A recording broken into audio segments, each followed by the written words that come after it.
Hi guys, welcome to big topic. Thalapathy மேலே எந்த அளவுக்கு ஒரு வன்மம், மிகப்பெரிய அளவில் பொறாமைன்றது இருந்தால் இந்த சாட்டை துரைமுருகன் இப்படியெல்லாம் பேசியிருப்பார் அப்படிங்கிறத நம்மளால் யூகிக்க முடியும். அந்த அளவுக்கு பார்த்தோன்னா ஃபுல் அண்ட் ஃபுல் வயிற்றுச்சல் வேறு ஒன்றுமே கிடையாது. அது அப்பட்டமாக உங்களுக்கு தெரியும், அது அவருக்கே தெரியும். அதனால தான் பார்த்தோன்னா அதெல்லாம் வெளியே வந்துட்டுருக்கு.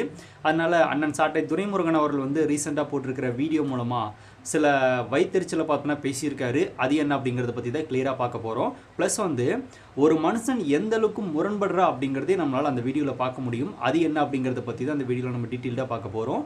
ஸோ ஃபர்ஸ்ட் விஷயம் என்ன அப்படின்னா, சாட்டை துரைமுருகன் அவர்கள் ஆடிட்டாரு, டான்ஸ் பண்ணியிருக்காரு ஒரு பொண்ணு கூட அப்படின்னு மாதிரி ஒரு வீடியோ ஒன்று வைரல் ஆச்சு. அதை எடுத்து எல்லாருமே ட்ரெண்ட் பண்ணாங்க. அதை விஜய் ஃபேன்ஸ் மட்டும் தான் ட்ரெண்ட் பண்ணாங்கன்னா இல்லை, திமுக காரங்களும் ட்ரெண்ட் பண்ணாங்க, எல்லாருமே ட்ரெண்ட் பண்ணிட்டு இருந்தாங்க.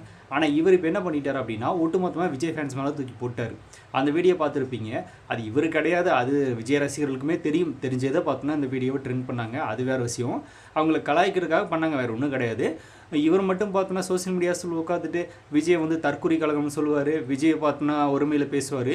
ஆனால் விஜய் ஃபேன்ஸ் பார்த்தோன்னா இவர் வீடியோ கூட கிடையாது, அது இவர் தான் சொல்லி போட்டதுனால பார்த்தோன்னா இவருக்கு வந்து கோவம் வந்துருச்சான். இவர் யாரை வேணால் என்ன வேணால் பேசலாம், ஆனால் இவரை பார்த்தோன்னா ரசிகர்கள் எதுவும் சொல்லக்கூடாது. அந்தளவுக்கு பார்த்தோன்னா ஒரு யோக்கிய சிகாமணி சாட்டை துரைமுருகன் அப்படின்னு தான் சொல்லணும். சரி, ஓகே, இந்த யோக்கிய சிகாமணி பார்த்தோன்னா எந்த மாதிரியான அயோக்கியத்தனமான விஷயங்களை பண்ணிகிட்டு இருக்காரு அப்படிங்கிறத பற்றி தான் நம்ம டீட்டெயில்டாக பார்க்க போகிறோம். அண்ணன் சொல்லியிருக்காரு, விஜய் ரசிகர்கள் எல்லாம் பார்த்தோன்னா தற்குறிகள் அப்படின்னு சொல்கிறாரு. அதாவது பார்த்தோன்னா ஃபஸ்ட்டு விஷயம் நம்ம பார்க்க போகிறது, விஜய் ரசிகர்களை வச்சுட்டு பார்த்தோன்னா விஜய் வந்து விர்ச்சுவல் வாரிஸ் அப்படின்னு சொல்கிறாரு. இவங்க என்ன பண்ணுறாங்க அப்படின்னா, பெண்களுக்கு பாதுகாப்பு இல்லாத மாதிரி பார்த்தோன்னா, நான் ஒரு பொண்ணு கூட டான்ஸ் ஆடுறேன் அப்படின்னு அந்த பொண்ணு யார் அப்படின்னு கேட்டு கமெண்ட்டில் கேட்டிருக்காங்க அப்படின்ற மாதிரி இவர் சொல்கிறாரு. சரி, ஓகேப்பா, பெண்களுக்கு டிவிகே கட்சியில் பாதுகாப்பு கிடையாது அப்படின்றது தெரிஞ்சு போச்சுன்னு நீ சொல்கிற. இங்கே டிவிகே கட்சியில் இருக்கிற தொண்டர்கள்னால தான் பெண்களுக்கு பாதுகாப்பு இல்லைன்னா வச்சுக்குவோமே, உன்னோட பாயிண்ட் ஆஃப் வியூவில் வச்சுக்குவோமே. உங்கள் கட்சி எப்படி? ஒருங்கிணைப்பாளர் சீமான் அவர்கள், அவர் மூலமாகவே பெண்களுக்கு பாதுகாப்புன்றது இல்லாமல் இருக்குது. நிறைய பெண்கள் பார்த்தோன்னா கதறி ஓடிட்டுருக்காங்க. மிக முக்கியமாக விஜயலட்சுமி அக்கா, அந்த அக்கா போட்ட வீடியோலாம் பார்த்துருந்தா இந்நேரம் மாணவர்கள் ஒருத்தனாக இருந்தால் பார்த்தோன்னா எப்போது வந்து ஏதோ ஒன்று பண்ணி பார்த்தோன்னா அந்த பிரச்சனையை முடிச்சிருப்பான். ஆனால் அதெல்லாம் சீமான் அவர்கள் பண்ண மாட்டார். அவருக்கு அது ஒன்றும் பெரிய விஷயம் கிடையாதுப்பா, பழக்கமான விஷயம் தானே. அதனால் அவர் இது பெரியவர்கள் ஒன்றும் பண்ண மாட்டார். அப்புறம் அண்ணன் சாட்டை துரைமுருகன், மஞ்சப்பொடி மாமா அப்படின்னு எதுக்கு பேர் வந்தது அப்படிங்கிறது இவருக்கு தெரியும். அந்த மஞ்சள் பொடியை பார்த்தோன்னா எங்கே போடணுமோ அங்கே போட்டு வைங்க, நான் வந்து ஒரு வேலையை பார்த்துட்டு போகிறேன் அப்படின்னு சொன்ன நபர் தான் இந்த சாட்டை மாமா. இவர் பார்த்தோன்னா பெண்களுக்கு மரியாதை கொடுக்குற கட்சியில் இருந்துட்டு பேசுகிறாராமா, இவர் பெண்களை பற்றி பேசுகிறாரு அப்படிங்கிறத நம்மளுக்கு மிகப்பெரிய அளவில் ஆச்சரியமாக இருக்குது. நாம் தமிழர் கட்சியில் இருக்கிற ஒரு தம்பியோட தங்கச்சியோ அக்காவோ பார்த்தோன்னா பேசிகிட்டு இருக்காரு இவரெல்லாம் பார்த்தோன்னா பெண் இதை பற்றி பேச மாட்டார். சரி, அதோடு நிறுத்தினாரான்னா இல்லை, ரஜினிகாந்த் அவரோட மகள், அவர் ஃபேமிலி, அவரோட ஒய்ஃப் அப்படிங்கிறது எல்லாருமே பார்த்தோன்னா பயங்கரமாக தனிமனது தாக்குதல் நடத்தி பேசியிருந்தார். அதையும் நம்ம பார்த்துருந்தோம். இந்த தற்கொலையெல்லாம் பார்த்தோன்னா விஜய் ரசிகர்களை வந்து பெண்களுக்கு பாதுகாப்பு இல்லாத நபரில் விஜய் கட்சியில் வச்சுருக்காரு அப்படின்னு பேசுது. இவர் கொள்கை பரப்பு செயலாளராக இல்லை ஆபாச பேச்சுக்கள் பரப்பு செயலாளராக அப்படிங்கிறது எல்லாருக்கும் தெரிஞ்ச விஷயம் தான். அந்தளவுக்கு ஆபாச பேச்சுக்கள் இவரோட பேசுவார். ஆனால் இவர் ஏதோ யோக்கிய சிகாமணி மாதிரி பார்த்தோன்னா விஜய் ரசிகர்களை குறை சொல்ல வந்துட்டார். அவங்களாவது ரசிகர்கள் தொண்டர்கள். இவர் நாம் தமிழர் கட்சியோட கொள்கை பரப்பு செயலாளர், மிக முக்கியமான ஒரு போஸ்ட்டில் இருக்கார். இவரே பார்த்தோன்னா பெண்களை மதிக்கிறது கிடையாது, எந்த அளவுக்கு ஆபாசமாக பேசுகிறாரு அப்படிங்கிறது நம்மளால் பார்க்க முடியுது. ஆனால் இவர் பார்த்தோன்னா பெண்களுக்கு போர்க்கொடி தூக்குறாராமா, ஏதாவது வாயில் நல்லா வந்துட போகுது அப்படின்னு தான் நம்மளுக்கு தோணுது. சரி, ஓகே, அடுத்த பாயிண்ட் ஆஃப் வியூ என்ன சொல்கிறார் அப்படின்னா, விஜய் தாவேகாவோட கொள்கைன்னு ஏதாவது இருந்தால் தானே கொள்கையாக, அது பூரா பூமர்ஸ் அப்படின்னு சொல்கிறாரு. இதை யாரை சொல்கிறார் அப்படின்னா சீமான் அவர்களை சொல்கிறாருங்க. உண்மையான விஷயம், பூமர் அப்படின்னு யாரை இவரை சொல்கிறார் அப்படின்னா சீமான் அவர்களை சொல்கிறாரு. நாம் தமிழர் கட்சியோட கொள்கைகளை சொல்கிறாரு. உண்மையான விஷயம், இங்கே சத்தியமான மறுக்க முடியாத உண்மை. எப்படி ப்ரோ சொல்கிறீங்க அப்படின்னு நிறைய பேர் கேட்கலாம். இதே சாட்டை துரைமுருகனோட இதே வாய்தான் பார்த்தோன்னா தளபதியோட மாநாடு நடந்து முடிஞ்ச உடனே ஒரு வீடியோ ஒன்று போஸ்ட் பண்ணியிருந்தாப்புல. அதில் தாவேகாவோட கொள்கைகள் என்ன அப்படின்னா, நாம் தமிழர் கட்சியோட கொள்கைகள் என்னவோ அதே மாதிரி தான் இருக்குது, கொஞ்சம் மாறுபட்டிருக்கு, அவ்வளோதான். மற்றபடி பார்த்தோன்னா சீமானோட கருத்துக்கள் எடுத்து தான் விஜய் அவர்கள் பார்த்தோன்னா கொள்கையாக சொல்லியிருக்காரு. அண்ணன் சீமான் அவர்களோட பார்த்தோன்னா தமிழ் தேசியத்தை முன்னிறுத்துவார், தமிழர்களை முன்னிறுத்தி பேசுவார். அந்த மாதிரி வேலுநாச்சியாக வச்சுருந்தாங்க, அதுக்கப்புறமா அஞ்சலி அம்மாவை வச்சுருந்தாங்க. ஸோ இந்த மாதிரி பார்த்தோன்னா தமிழர்களோட காமராஜ் ஐயா வச்சுருந்தார். இந்த மாதிரி தமிழர்கள் பார்த்தோன்னா தலைவர்கள் எப்படி ஆனாங்க அப்படிங்கிறத முன்னிறுத்தி விஜய் கொள்கை வெளியிட்டிருக்காரு. நாம் தமிழர் கட்சியினோட கொள்கை கூட விஜய் அவர்கள் ஒத்து போயிடுறாரு அப்படின்னு சொல்லிட்டு, ப்ளஸ் பெரியார் அவர்களையும் சொல்லியிருந்தார். பெரியார் அவர்களை நாம் தமிழர் கட்சி ஏற்றுக்கலன்னு சொல்லவே இல்லை, அவர் ஒரு எங்களோட வழிகாட்டியாக நாங்கள் எடுத்துக்கிறோம். அதே மாதிரி விஜய் அவர்களும் எடுத்திருக்காரு. இதுவும் பார்த்தோன்னா சேம் தான், எங்களோட கொள்கை என்னவோ அதே மாதிரி விஜய் அவர்களும் பார்த்தோன்னா கொள்கை அனௌன்ஸ் பண்ணியிருக்காரு. சீமானன் கூட ஒத்து போகிற மாதிரியான கொள்கையில் தான் பார்த்தோன்னா விஜய் அவர்கள் அனௌன்ஸ் பண்ணியிருக்காரு. மாநாட்டில் 100 கோடி செலவு பண்ணி அந்த மாநாட்டை நடத்தி ஒரு கொள்கை பார்த்தோன்னா அறிவிச்சிருக்காரு அப்படின்னு இதே வாய் தான் பேசிச்சு. அந்த வீடியோ கூட வேணும் அப்படின்னா லிங்க் வந்து டிஸ்கிரிப்ஷனில் தரேன், என்னோட ட்விட்டர் பேஜில் இருக்க போய் பாருங்கள். எந்த அளவுக்கு பார்த்தோன்னா மாற்றி உருட்டு நபர் அப்படிங்கிறது தெரியும். அப்படியெல்லாம் பேசிட்டு இப்போ டிவிகே கட்சிக்கு கொள்கை இல்லையா? அப்போ டிவிகே கட்சிக்கு நீ கொள்கை இல்லைன்னு சொல்கிற அப்படின்னா சீமானோட கொள்கை தான் இல்லை அப்படின்னு நீங்கள் சொல்ல வரீங்க அப்படிங்கிறது அப்பட்டமாக தெரியுது. ஏன்னா சீமான் கொள்கையும் விஜய் கொள்கையும் ஒன்று தானே. அப்படி இருக்கும்போது டிவிகேக்கு கொள்கை இல்லை அப்படின்னா சீமானோட கொள்கையும் பார்த்தோன்னா இல்லை அப்படின்னு தான் ஒத்துக்கிறீங்க. நாம் தமிழர் கட்சியோட கொள்கையே அது இல்லை, அதுவுமே பூமர்ஸ் அப்படிங்கிறது இந்த நபர் ஒத்துக்கிறாரு. அதில் எந்த ஒரு மாற்றமும் இல்லை. இது சீமானவர்களுக்கு விழுந்தாடி ப்ளஸ் நாம் தமிழர் கட்சிக்காரங்களா கேள்வி கேட்கணும்.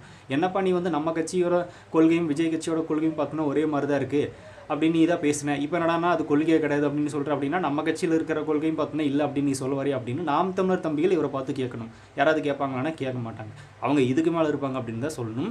இந்த அளவுக்கு இந்த சாட்டை துறைமுகனோட லட்சணம் இருக்குது அப்படின்னு தான் நம்ம சொல்லிக்கிறது. அடுத்ததான் இன்னொரு முக்கியமான பாயிண்ட்டு, அந்த சாட்டை துறைமுருகன் ஒரு டான்ஸ் பண்ணிகிட்டு இருந்த மாதிரி ஒரு வீடியோ வந்துச்சுல்ல, அந்த வீடியோவில் தளபதியோட பாட்டு வேட்டைக்காரன் திரைப்படத்துலேருந்து ஒரு சாங், ஆலமர பள்ளிக்கூடம் ஆக்ஸ்போர்டாக மாறணும், தாய்மொழியில் கல்வி கட்டு தமிழ்நாட்டை உயர்த்தணும் அப்படின்னு அந்த சாங்க்கு டான்ஸ் ஆடுற மாதிரி இருந்துச்சு அந்த வீடியோ. இவர் என்ன சொல்கிறார் அப்படின்னா, இப்படி ஒரு கேடுகட்ட கேவலங்கட்ட பாட்டுக்கு பார்த்தோன்னா நான் டான்ஸ் ஆடுவேன்னு சொன்னால் யாராவது நம்புவாங்களா அப்படின்னு இவர் சொல்கிறார். எந்த பாட்டை? ஆலமர பள்ளிக்கூடம் ஆக்ஸ்போர்டாக மாறணும், தாய்மொழியில் கல்வி கட்டு தமிழ்நாட்டை உயர்த்தணும் அப்படின்னு அந்த லைன்ஸ் வருதுல்ல, அந்த பாட்டு வந்து ஒரு கேடுகட்ட கேவலமான பாட்டாமா. இவங்க என்ன தமிழ் வளர்க்குறாங்க அப்படிங்கிறது தெரியல. ஸோ ஆலமர பள்ளிக்கூடம் ஆக்ஸ்போர்டாக மாறணும் அப்படின்னா கல்வி இன்னும் உயரணும் அப்படின்னு அந்த சாங்கில் இருக்குது. தாய்மொழியில் கல்வி கற்று தமிழ்நாட்டை உயர்த்தணும் அப்படின்னா தமிழில் பார்த்தோன்னா கல்வி கற்றுட்டு தமிழ்நாட்டை உயர்த்தணும் அப்படின்னு அந்த லைன். அதை பார்த்தோன்னா ஒரு கேடுகட்ட சாங்கு, ஒரு கேடுகட்ட பாடல் அப்படின்னு இந்த தற்கொலை சொல்லுது அப்படின்னா இவர் என்ன தமிழை வளர்க்க போகிறாரு, என்ன தமிழர் கட்சியில் இருக்கார், நாம் தமிழர் கட்சின்னு சொல்லிக்கிறாங்க, ஆனால் தமிழை வளர்க்கணும் அப்படின்னு பாடுற அந்த சாங்கில் வர லைனை கேடுகட்ட பாட்டு அப்படிங்கிறாரு அப்படின்னா இவர் ஒரு தமிழனா இல்லை தமிழுக்கு சப்போர்ட் பண்ணுறவரா இல்லை தமிழை நிலைநிறுத்தக்கூடிய ஒரு நபரா அப்படிங்கிறது நம்மளோட கேள்வி. இப்போ அது விஜய் பாட்டாக இருக்கட்டும், விஜய் பாட்டுனா அவனுக்கு பிடிக்காது, இப்போ பிடிக்காது. இதுக்கு முன்னாடி தளபதி மாதிரி டான்ஸ் ஆட ஆள் இல்லை, அவர் மாதிரி பார்த்தோன்னா சம்பளம் வாங்குறக்கு ஆள் இல்லை, அவர் மாதிரி மெனக்கிட்ட ரசிகர்களை பார்த்தோன்னா டான்ஸ் பண்ணி வைப்படுத்த ஆள் இல்லை அப்படின்னு இதே வாய் பேசிச்சு, அது எல்லாருக்கும் தெரியும். ஆனால் இப்போ தளபதியோட பாட்டு பிடிக்காதவங்க ஒரு தலை அஜித்தோட பாட்டை வந்து போட்டு டான்ஸ் பண்ணியிருந்தாங்க கூட சரி ஓகே நான் ஒத்துக்கிட்டு இருப்பேன் அப்படின்னு இவர் சொல்கிறார்.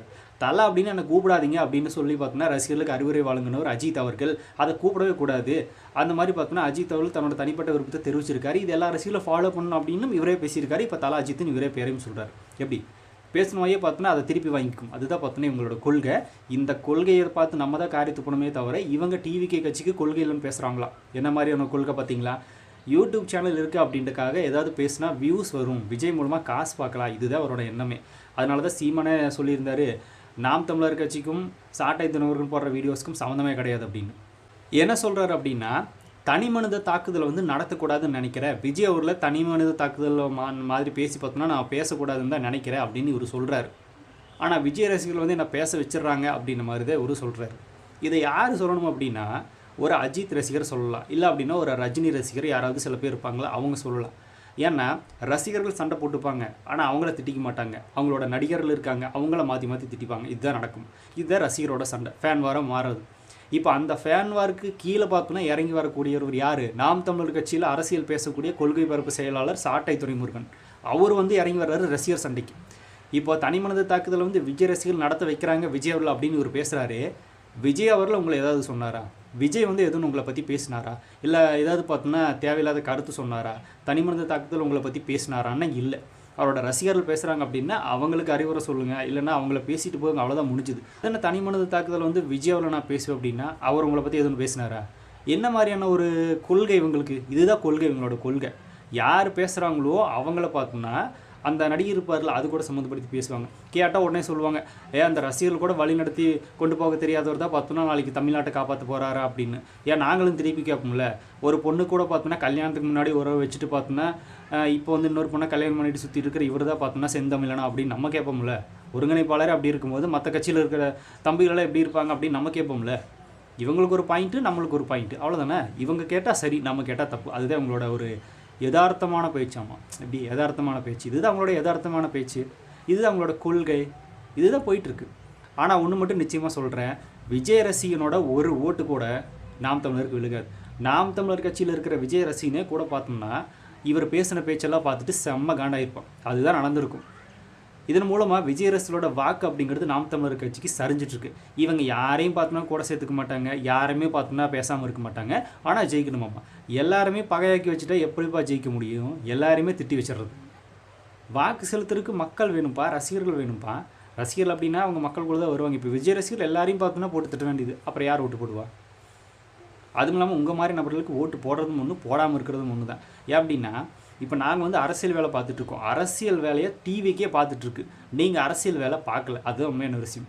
எப்படி ப்ரோ சொல்கிற அப்படின்னு நிறைய பேர் கேட்கலாம். நாங்கள் ஜெயிக்கிறதுக்கு உண்டான வேலையை பார்த்துட்ருக்கோம். நீங்கள் பயிற்சி எடுத்துகிட்டு இருக்கீங்க, இன்னும் பயிற்சி எடுக்கிறீங்க, பயிற்சி எடுக்கிறதுக்கு உண்டான வேலையை தான் பார்த்துட்ருக்கீங்க.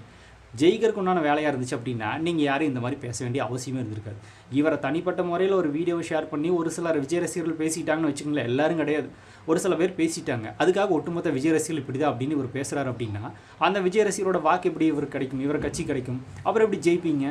என்ன மாதிரியான ஒரு மனநிலைமை இது? இவர் வந்து தன்னை பற்றி யாராவது எதுன்னு பேசினான்னா அதுக்கப்புறமா கட்சியாவது அதுக்கு வாக்காகுது, நான் என்னை பற்றி பேசினா விட மாட்டேன் அப்படின்றார். உட்காந்துட்டு வேறு சொல்கிறாரு, நான்லாம் பார்த்தோன்னா ஆபாச பேச ஆரம்பித்தா தாங்க மாட்டேங்க அப்படிங்கிறாரு. ப்ரோ அது நாங்களும் தான், எங்களுக்கும் தெரியும், அதெல்லாம் பேசாமலாம் கிடையாது. ஏதோ உங்களுக்கு மட்டும்தான் பார்த்தோன்னா பிஹெச்டி பட்டா அதில் வாங்கின மாதிரியும் எங்களுக்கு தெரியாத மாதிரியும். யூடியூப்பில் ரூல்ஸ் இருக்குப்பா, அதனால தான் பேசாமல் இருக்கேன். நான் இந்த இடத்துல பேசாமல் இருக்குன்னா அதுக்கு யூடியூப் ரூல்ஸ் அப்படி இருக்குது. அந்த பாலிசியை நம்ம மீற முடியாது. அதுக்காக இல்லை அப்படின்னா நம்மளாம் பார்த்தோம்னா வாயை திறந்தா என்ன வரும்னே தெரியாது. ஏதோ இவருக்கு மட்டும்தான் பேச தெரியுமன்ற மாதிரியும் நம்மளுக்கு பேச தெரியாதுன்ற மாதிரியும் பண்ணிகிட்டு இருக்காரு. நம்ம யூடியூபோட ரூல்ஸை மதித்து போயிடுவோம், அதுதான் நம்மளோட வேலை. யூடியூப்பில் தொடர்ந்து வீடியோஸ் போடணுமா அதெல்லாம் பண்ணி தான் ஆகணும். யூடியூப் சேனல் வச்சுருக்கிற நிறைய பேருக்கு தெரியும், அதனால தான் கம்முன்னு இருக்கும். இவர் ஏதாவது வந்துட்டார் பெரிய, சரி விடுங்க அது வேணாம். சரி ஓகே, இந்த மாதிரி நாம் தமிழர் கட்சிக்கு ஆபத்தான ஒரு நபர் சாட்டை துரைமுருகன் அப்படின்னு யாரெல்லாம் நினைக்கிறீங்க அப்படிங்கிறது கமெண்ட்டில் ஷேர் பண்ணுங்கள். இவரோட கொள்கையை பற்றி ஷேர் பண்ணுங்கள். முக்கியமாக டிவிக்கே கட்சி கொள்கையில்னு சொன்னார்ல, அது நாம் தமிழர் கட்சிக்கு கொள்கையில் இருந்த அர்த்தம். அதுக்கு இவர் பேசியிருக்கிற வீடியோவே சாட்சி. லிங்க் டிஸ்கிரிப்ஷனுக்கு யாராவது பார்க்க நினச்சிங்க அப்படின்னா செக் பண்ணி பாருங்கள். அப்படியே இதை பற்றி கருத்துக்கள் கமெண்ட்டில் ஷேர் பண்ணிக்கோங்க. அப்படி பிக் டாபிக் சேனல் யாராவது சப்ஸ்கிரைப் பண்ண வந்தால் மறக்காமல் சப்ஸ்கிரைப் பண்ணிக்கோங்க. நிறைய big topics, political news, trending news, cinema updates அப்படி நிறைய நம்ம சேனல் தொடர்ந்து வரப்போகுது.